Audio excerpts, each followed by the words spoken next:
Hello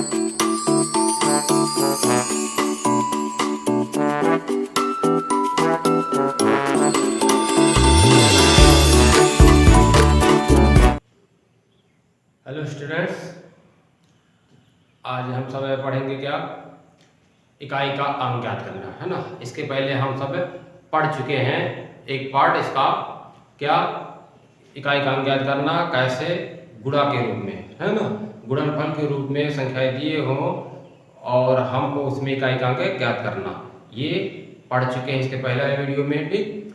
और आज पढ़ेंगे हम सब घातांक के रूप में संख्या दिया हो तब उसमें हम इकाई का अंक कैसे ज्ञात करेंगे, ठीक। और जो लोग इस वीडियो को पहली बार देख रहे होंगे वो डिस्क्रिप्शन में लिंक होगा रहेगा, उसमें जाकर के क्या करो, वो पहले वीडियो को देख सकते हैं, ठीक। कृपया वीडियो को पूरा देखिएगा, please like share and subscribe करना ना भूलें। चलिए हम सब पढ़ते हैं घातांक के रूप में, ठीक। अब देखो, घातांक के रूप में यदि संख्या दिया गया हो तो इसके कुछ अलग रूल्स हैं, है ना, कई रूल हैं। अब जैसे इसमें हम पहला रूल्स क्या हो, अगर कोई संख्या घातांक के रूप में दिया गया है, ठीक, और उसमें आधार में यदि इकाई का अंक क्या हो, 0 हो, 5 हो और 6 हो या फिर 1 हो, है ना, तब उनमें कोई परिवर्तन नहीं होता। अब घातांक रूप में जैसे अब यहाँ पर ले लेते हैं, ये एक संख्या क्या है, आधार, ठीक, यहाँ पे, और यहाँ पे क्या होता है, घात होता है, ठीक। तो पहला रूल जो कहता है, पहला रूल क्या, कि यदि आधार में, किसमें, आधार में इकाई का क्या, यदि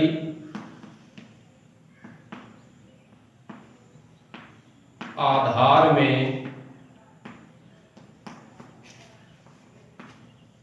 इकाई का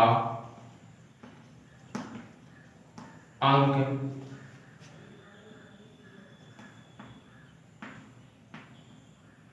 0, 1, 5, 6 हो, क्या हो, यदि इकाई के आधार में इकाई का अंक क्या हो, 0, 1, 5, 6 हो, ठीक। तो इकाई के अंक में कोई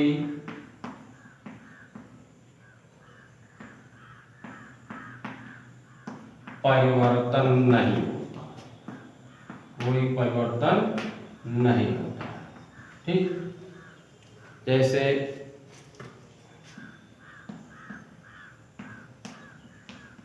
एग्जाम्पल ले लेते हैं, 2507, ठीक, इसका घात है 4732, है ना। अब इसमें यदि कहा जाए कि इकाई का अंक क्या हो, ठीक, इसको अब यहाँ पर संख्या भी बड़ी है और हमें क्या, घातें भी बहुत बड़ी दी गई हैं। अब इस संख्या को हम इतनी बार, हजारों बार गुणा कर लेंगे तो हम कब तक गुणा करेंगे, है ना, तो ये इतना आसान नहीं होगा, है ना। तो इसके लिए हमें क्या करना है, कुछ करने की जरूरत नहीं है। अभी ये रूल जो है वो फर्स्ट रूल क्या कहता है कि यदि का आधार, तो ये क्या है, आधार, हम यहाँ से इसको तुलना करते हैं तो ये आधार हो गया और ये क्या हो गया, घात हो गया, है ना। ये क्या है, आधार है और ये क्या हो गया, घात है। अब रूल्स क्या कहता है, आधार में इकाई का अंक क्या हो, 0, 1, 5, 6 हो तो इकाई के अंक में कोई परिवर्तन नहीं होता। अर्थात इस आधार में यदि यहाँ इकाई अंक क्या हो, 0, 1 और 5 हो तो यहाँ पे घात चाहे जितना हो, हम इस संख्या को जब गुणा करेंगे हमेशा तो हमेशा इकाई के अंक में यहाँ जो संख्या रहेगा क्या होगा, वही मिलेगा। ठीक, अर्थात यहाँ 0 है तो इस संख्या का इकाई का अंक क्या हो जाएगा, अर्थात इसमें जो इकाई का अंक क्या होगा, 0 होगा। ठीक, इकाई का अंक क्या होगा, 0। ऐसे अब यहाँ पर यदि 1 भी होता तो उसका भी इकाई का अंक क्या मिलेगा, हमें 1 होगा, है ना। जैसे अगर 2000, चलिए ले लेते हैं 2000 नहीं, 4552, ठीक, 856। अब इसमें भी आधार के स्थान पर यहाँ पे 2 नहीं और ले लीजिए 6 लेते हैं। ठीक, यहाँ पर भी आधार संख्या क्या हो, आधार में घात इकाई का अंक यहाँ जो है वो क्या है, 6 है। इसलिए इसमें भी क्या होगा, इकाई का अंक क्या होगा, 6 होगा, कोई परिवर्तन नहीं होगा, है ना। ऐसे ही चाहे यहाँ पे 0 हो या 6 हो या 5 हो या फिर क्या हो, 1 हो, तो वहां पर हमेशा इकाई का अंक क्या मिलेगा, 1 मिलेगा। यहाँ घात कुछ भी हमें उससे मतलब नहीं, हमें तो फिर घात को चेक करने की जरूरत नहीं है। ठीक, तो हम समझते हैं कि आप सबको समझ में आ गया होगा। ठीक, दिस इज नोटेड।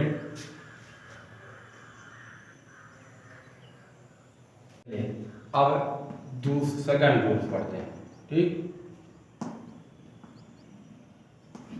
क्या सेकंड रूल क्या कहता है, यदि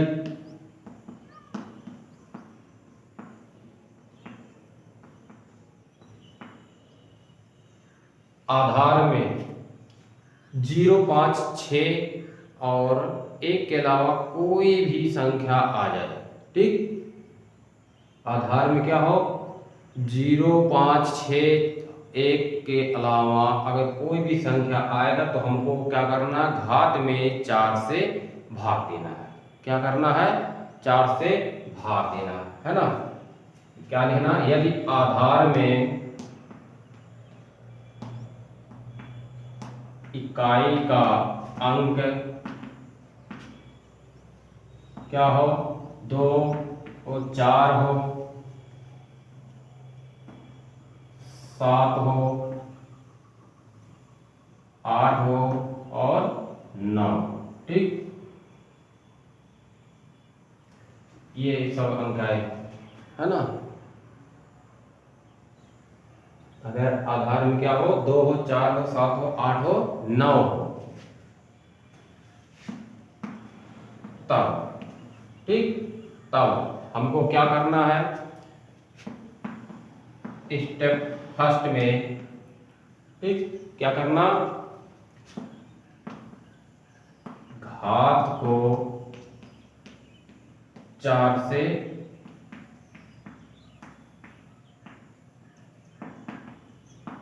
भाग देना है। क्या करना, 4 से भाग देना है। ठीक, स्टेप सेकंड में क्या करना,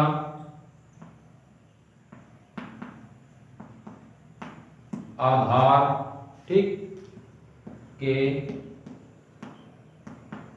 इकाई का अंक पर, इकाई के अंक पर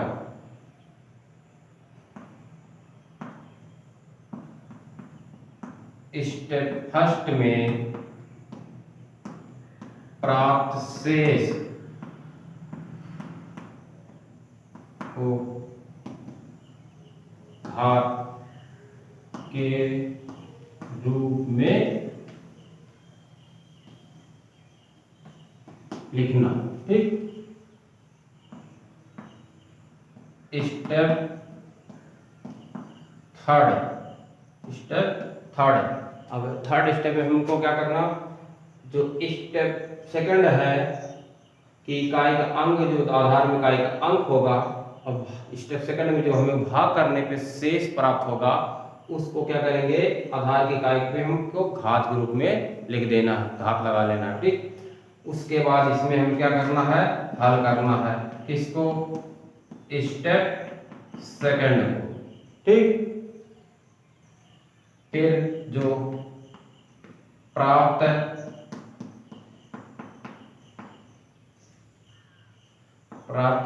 परिणाम में जो इकाई का अंक होगा वही क्या होगा, आंसर होगा, है ना। प्राप्त परिणाम में इकाई का अंक ही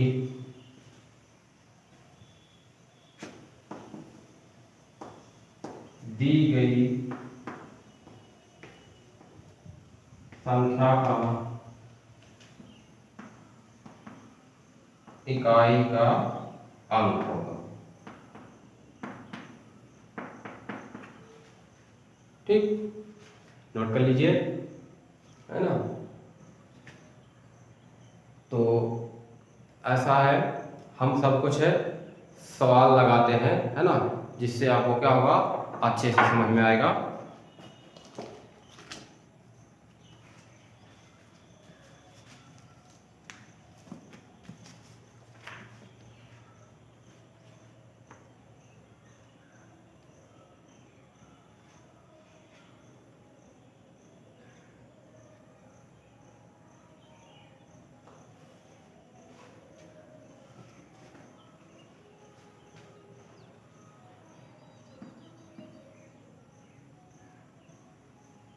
तो यहाँ देखो 3 छूट गया है, 3 भी लिख लीजिए।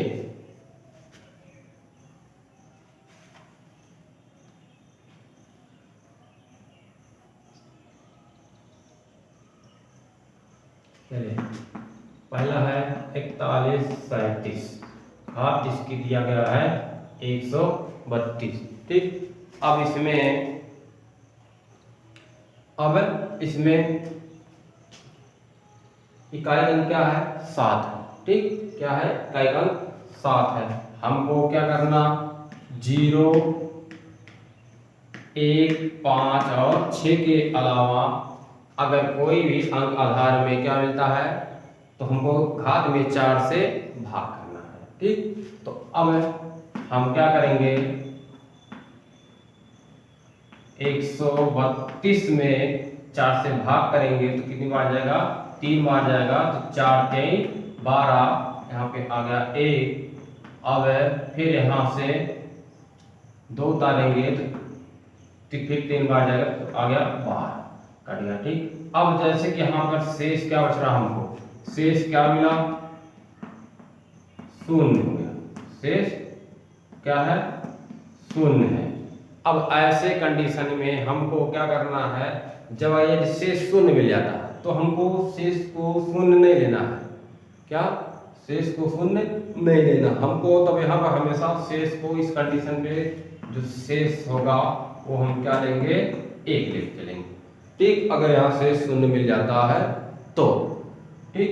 तो अर्थात यहाँ कहने का मतलब 7, शेष क्या मिल गया, 1 मिल गया, और यहाँ आधार संख्या क्या है, 7, आधार में इकाई अंक क्या है, 7। तो 7 पे हम क्या करेंगे, शेष को घात रूप में लिखेंगे, ठीक। 7 को घात 1 मिला, अर्थात हमको क्या करना, 7 को एक ही बार गुणा करेंगे तो हमें क्या मिलेगा, 7 मिल जाएगा, अर्थात इकाई का अंक क्या हो गया, 7 हो गया, ठीक।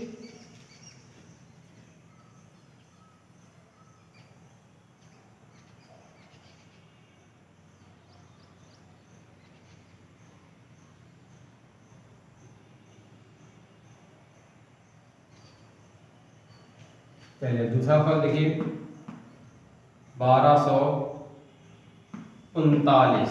अब यहाँ पे घात क्या है, 66, ठीक। ये संख्या है। तो अब इसमें हमको क्या करना, इकाई का अंक क्या 0, 1, 5, 6 है, नहीं है, तो हमको क्या करना, घात में भाग करना। तो भाग कर लीजिए, 66 में हम 4 से भाग करेंगे, एक बार जाएगा, क्या हो जाएगा, कितना, 2, और यहाँ 6 आ गया। फिर 26 में हमको 4 से भाग करना है तो कितने बार जाएगा, 6 बार जाएगा, और यहाँ कितना आएगा, 24, ठीक। 26 में से हम 24 को घटाएंगे तो शेष हमको मिलेगा कितना, 2। ठीक, अब यहाँ पर शेष आया कितना, 2 आ गया। ठीक, शेष कितना आ गया, 2 आया, है ना। तो अब अगर शेष हमको यहाँ से 2 मिल गया तो हमको क्या करना, आधार में जो इकाई का अंक है वो कितना है, 9 है। तो हम 9 पे घात कितना लगाएंगे, 2 लगाएंगे, क्योंकि शेष हमको कितना मिला, 2। अब 9 घात 2 अर्थात ये कितना आएगा, 81। क्या आएगा, 81 आएगा। तो 81 में जो इकाई का अंक क्या है वो 1 है, अर्थात इस संख्या में इकाई का अंक क्या हो जाएगा, 1 हो जाएगा। ठीक, इकाई का अंक क्या हो जाएगा, 1 हो जाएगा इसमें, है ना, क्योंकि इसमें इसके घात में हम 4 से भाग किए रूल के अनुसार, सेकंड के रूल के से, तो हमको शेष जो मिला वो कितना आया, 2 मिला। ठीक, और शेष रूल 3 क्या कहता है कि जो रूल 2 में, स्टेप 2 में जो शेष मिलता है उसको हम दी गई संख्या में आधार के इकाई का अंक पर घात रूप में लिखते हैं। तो यहाँ आधार में इकाई का अंक 9, तो 9 पे शेष गया घात रूप में कितना, 2। ठीक, तो अब 9 घात 2 अर्थात 9 का हम क्या करेंगे, 2 बार गुणा करेंगे तो कितना आएगा, 9 9 81। ठीक, तो इसमें 81 में हमको इकाई का अंक हमको क्या मिल गया,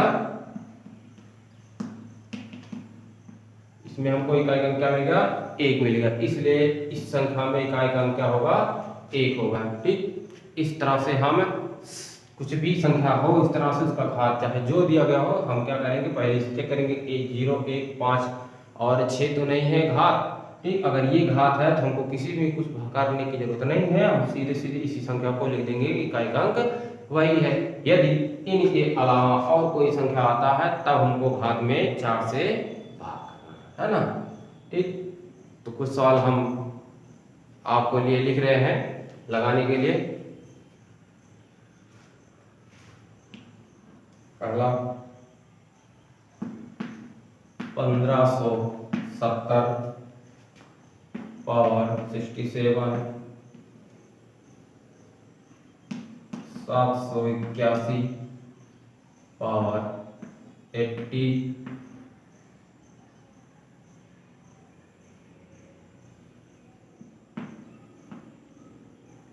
1549 पावर 89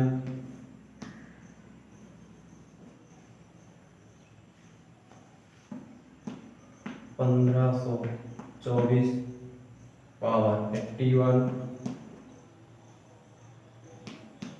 1264 पावर 68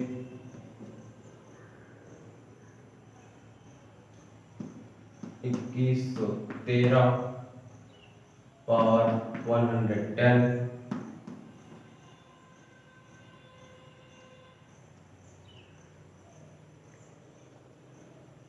2925 पावर 65। ठीक,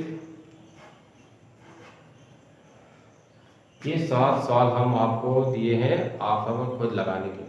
ठीक, ओके बाय बच्चों, thanks for watching this video.